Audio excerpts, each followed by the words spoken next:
So what do you make about what's going on? We heard President Biden say, "Oh, we're going to work 24/7," and so on and so forth. But the problem is really a lot bigger than that. I mean, it's not only a U.S. problem; it's a global problem, and we don't control everything that needs to be controlled here. Absolutely. I think you said it well. I think it's a global problem, right? The crisis in supply chain is not just domestic supply chains are on fire, but rather it's a global disruption. So I think the question that you asked, I think we need to ask that question: how did we get here? Right? So this is not the phenomena that we can blame COVID. The structural deficiencies of our supply chains were there before COVID. Right? It's been 40 years in making. And this goes to both sides of the aisle.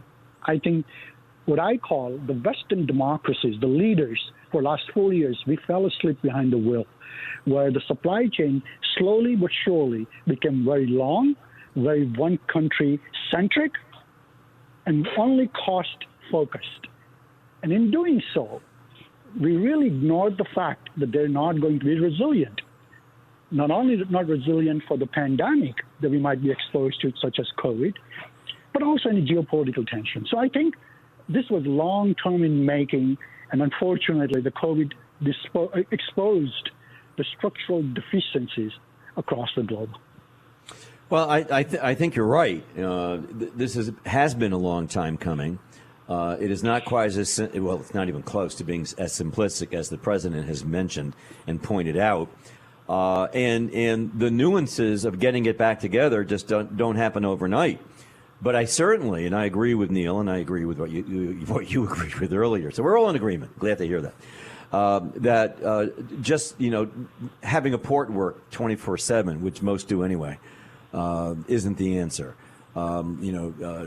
Telling people and telling the private corporations, well, if you don't go along with this, we're going to call you. That's not going to be the answer either. This isn't, a lecture that has to be given.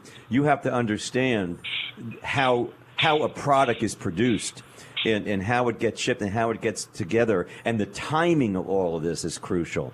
So this is very, very important. And Neal, if we don't get some very strong leadership on this, I have to ask the question, and I got to put it out to everyone: where is our Secretary of Transportation, and where has he been on this? Why are we suddenly, the last minute, saying I've got a solution and we're going to make these people work 24/7?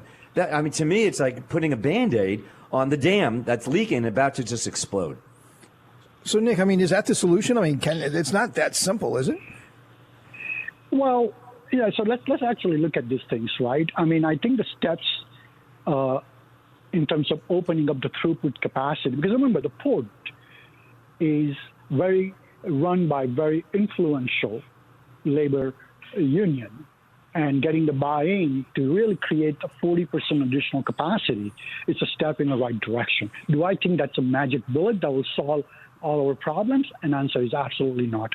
Is this a good thing to do, at least now, to start to flow things so we can have vessels dwell for a week at a time in numbers up to 60, 70s a day? I think this might be a good step in the right direction, but this is not the solution. I think long-term, we need to look at it. And I look at this as a citizen, and we as a consumer, and we as American citizens, we need to look at it. How do we come together as a one country and build the infrastructure, not today, not for tomorrow, but for next 30, 40, 50 years, that we become the best-in-class supply chain infrastructure provider, both physically and digitally, so that when we make the call to a company, say, decouple your supply chain and come close to home or come at home, they have something to fall back to it. Because but Nick, the problem there is that, all the regulation and the taxation that we have in our country and just the cost of everything in our country, it's just so expensive to operate here. A lot of our companies have gone overseas, not because they want to, but we feel it's survival. They have to. We're talking about just resetting the entire American market. And with all of the special interests and all of that, I don't know how you do it. How do you bring this stuff back here? I know. Neal, you bring up a very good point, right? We need to remove the frictions. We need to remove the bureaucracy.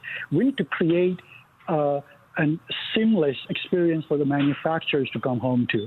So it's a holistic approach we need to take. We need to come to agreement to operate from that framework to provide them the best infrastructure, best policies, guidance, and create that incentive so the resiliency of our supply chains are much better protected. Because remember, geopolitical tensions could disrupt the supply chain even worse if we don't change today. Yes, and we could have spent a whole nother segment talking about China and all the problems they're having, shutting down plants because they have no electricity, they got no coal, and you're right, we're exposed to all that, and we just can't move. It takes 25, 30 years, a generation to put this stuff into place. It's a big mess. Hey, Nick, unfortunately, we're out of time.